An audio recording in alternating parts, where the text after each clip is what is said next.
Right right చాలా చాలా చాలా బాగా చెప్పారు ఇది. సో మనం గ్రహాల గురించి మాట్లాడుతున్నాము, వ్యక్తిగత జీవితాల గురించి కూడా మాట్లాడాము ఇందాక. ఇప్పుడు ఫర్ ఎగ్జాంపుల్ నేనున్నాను అనుకోండి, నేను ఒక బిజినెస్ పెట్టాలి, అది నా కోరిక, ఒక కళ అనుకున్నాను. సో కళలు సాకారం చేసుకోవాల్సిందే, ఎందుకంటే మన మానవతా ప్రయత్నం మనం చేయాలి. అది ఫెయిల్ ఆ సక్సెస్ అనేది పక్కన పెడితే, ఇప్పుడు మీలాంటి జ్యోతిష పండితులు లేదు నాయన నువ్వు చేయకూడదు, ఇది ఈ టైం నీకు బాగాలేదు అని చెప్పాను అనుకో. సో ఆ 2 ఏళ్ళు 3 ఏళ్ళు ఆ టైం పీరియడ్లో నేను ఆగిపోవాలంటారా, లేదా ఎలాగైనా పర్వాలేదు నేను చేసి తీరుతాను, ఎందుకు లేదో చూస్తాను, ఎందుకు రాదో చూస్తానని ప్రయత్నించాలా ఒకటి. సెకండ్, మనకి ఆధ్యాత్మిక మన ప్రవచనకర్తలు కూడా చాలామంది ఇది కొన్ని భగవంతుణ్ణి పట్టుకుంటే చాలు, గ్రహాలు ఎందుకని మన నండూరి వారు కానీ మన గరికపాటి వారు కానీ చాలామంది ఇదే చెప్తున్నారు. ఫర్ ఎగ్జాంపుల్ మనకి శ్రీ వెంకటేశ్వర స్వామి సుప్రభాతంలో కూడా గరికపాటి వారు చెప్పినట్టు మనకి ఆ శ్లోకం కూడా వస్తుంది, సూర్యేందు భౌమ బుధ వాక్పతి అని. సో ఆ స్వామి కాళ్ళు పట్టుకుంటే చాలదా, అమ్మవారిని పట్టుకుంటే చాలదా, దత్తుణ్ణి పట్టుకుంటే చాలదా? సో మనం ఈ గ్రహాల వెంట పడాల్సిందేనా ఖచ్చితంగా, లేదు వీళ్ళని కంట్రోల్ చేసే ఆ శక్తిని పట్టుకుంటే సరిపోదా? ఇప్పుడు నీకు ఇందనక చెప్పాను నేను, ఏదైతే పూర్ణ ఎనర్జీ నుంచి 7 రేస్ సప్తఋషి మండలం, అక్కడి నుంచి నక్షత్ర మండలం, నక్షత్ర మండలం నుంచి గ్రహమండలం, గ్రహమండలం నుంచి ఇది, నువ్వు ఏదైతే పూర్ణ చైతన్యం ఉందో ఆ పూర్ణ చైతన్యాన్ని నువ్వు పట్టుకున్నప్పుడు, యాజ్ అమ్మవారు కావచ్చు, దత్తుడు కావచ్చు, ఏ రూపంలో ఏ శక్తి అయినా ఏదైనా పూర్ణాత్మ స్వరూపం పూర్ణ అన్నమాట. ఆ పూర్ణ మండలాన్ని నువ్వు పట్టుకున్నప్పుడు ఆ పూర్ణ చైతన్యం దాకా నువ్వు ప్రయాణించగలిగితే ఇవన్నీ కూడా నీ ముందర చాలా తాత్కాలికంగా పనిచేస్తాయి. ఎలా అంటే ఫర్ ఎగ్జాంపుల్ ఒకడికి ₹1,00,000 లాస్ రావాలి, అది ఒక ఆటో నడుపుకునేవాడికి ₹1,00,000 లాస్ వస్తే చాలా పెద్ద ఇంపాక్ట్ పడుతుంది.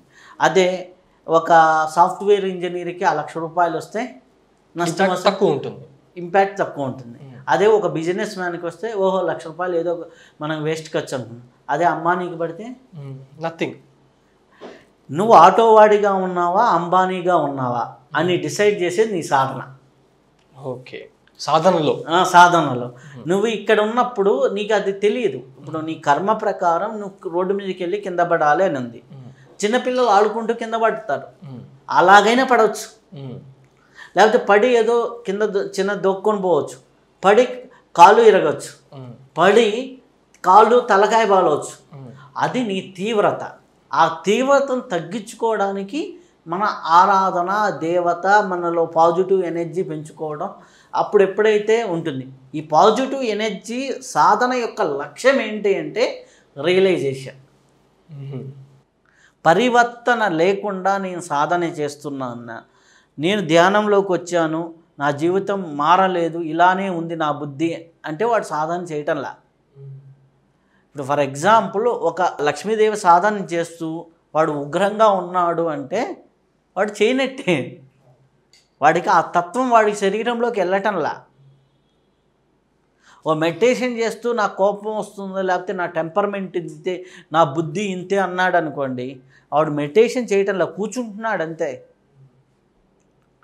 ఈరోజు నువ్వు మెడిటేషన్ కానీ సాధన కానీ మంత్రం కానీ ప్రారంభించిన తర్వాత ఒక 6 నెలల తర్వాత ఇదే నువ్వుగా అప్పుడు ఉంటే, ఇదే ప్రవర్తన 6 నెలల తర్వాత ఉంటే నువ్వు చేసే సాధనలో లోపం ఉన్నట్టే, నువ్వు చేసే ఇదిలో లోపం ఉన్నట్టే. కాబట్టి ఆ సాధన ఏంటో సరిచూసుకోవాలి, నీ ప్రవర్తనలో మార్పులు రావాలి. ప్రవర్తన మార్చుకుంటూ వెళ్తే నీ ప్రారంధం మారుతుంది. ఆ ప్రవర్తన లెవెల్స్ అనేది మనకు ఉంటాయి అన్నమాట. సో ఇప్పుడు మీరు అడిగిన ప్రశ్నకి క్లియర్ కట్గా ఒక 3 ఏళ్ళు బాగా లేకపోతే నేనేం చేయాలి అన్నారు. వదులుకోవాలి ఆపర్చునిటీ. భగవంతుడు ప్రతి ఒక్కడికి కొన్ని ఆపర్చునిటీ ఇస్తాడు. ఇందనక నేను చెప్పిన జాతకంలో ఈ 3 ఏళ్ళు అతనికి బిజినెస్ కంటే జాబ్ చాలా బాగుంది. ఈ 3 ఏళ్ళు జాబ్ చేసుకొని ఇంకా నువ్వు ఒక ఫుల్ఫిల్మెంట్ అమౌంట్ చేసుకొని ఫ్యామిలీకి, అతనికి ఏం గైడ్ చేశాను నేను, నీకు ఉండడానికి ఒక ఇల్లు ముందర, ఒక ఫ్లాటు, కొంత అమౌంట్ ఫ్యామిలీకి, ఒక 1 ఇయర్ పాటు నీ బిజినెస్ రన్ కాకపోయినా సేవింగ్లో ఒక 1 ఇయర్ తగినటువంటి అమౌంట్. ఆ తర్వాత బిజినెస్లోకి వెళ్ళు, అక్కడ ట్రయల్ అండ్ ఎర్రర్ అయ్యి. ఓకే. సో ఇది లేకుండా నువ్వు ఈరోజు ఉద్యోగం వదిలేసి రేపు డైరెక్ట్గా పోయి బిజినెస్లో డబ్బులు పెడతాను, దానికి కూడా అప్పులు తెచ్చి పెడతానంటే ప్రాక్టికల్గా కాదు. ఒకవేళ ఎక్సెప్షన్ కేసుల్లో ఎవడికో లక్ వచ్చి అయిన వాళ్ళు ఉన్నారనుకోండి, అది వేరు. నాకు సినిమా ఇండస్ట్రీ వాళ్ళు వస్తారు, వాళ్ళు వచ్చినప్పుడు చాలామంది ప్రొడ్యూసర్ ఫీల్డ్లో ఎక్కడెక్కడ అప్పులు తెచ్చి పెడతారు, సగం సినిమా అయిపోతుంది, ఆగిపోతారు. లేకపోతే బిజినెస్ ఫీల్డ్లో ఉంటారు, ఎవడో ఫ్రెండ్ని నమ్మి బిజినెస్లో పెట్టుబడి పెడతారు, వీడికి ఆ స్కిల్ ఉండదు, ఆ టాలెంట్ ఉండదు. నా స్కిల్లో నేను ఏమైనా చేయొచ్చు, నా స్కిల్లో నేను ఎంత పెట్టుబడి పెట్టినా లాక్కొని రాగలను. నాకు దాంట్లో స్కిల్ ఉందా ప్రాక్టికల్గా?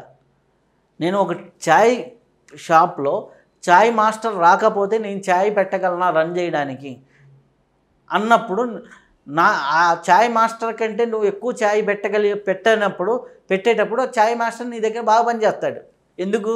నేను మానేస్తే ఆయనైనా పెట్టుకుంటాడు, వేరే వాడినైనా తెచ్చుకుంటాడు అన్నప్పుడు. రైట్.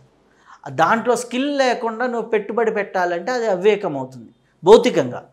గ్రహస్థితిలో ఏంటి అంటే 9 గ్రహాలు ఎవడికి బాగుండవు, 9 దశలు ఎవడికి బాగుండవు. ప్రతి లైఫ్లో యోగ దశలు బాగుంటాయి. అందుకని ఇందాక నేను జీపీఎస్తో పోల్చా.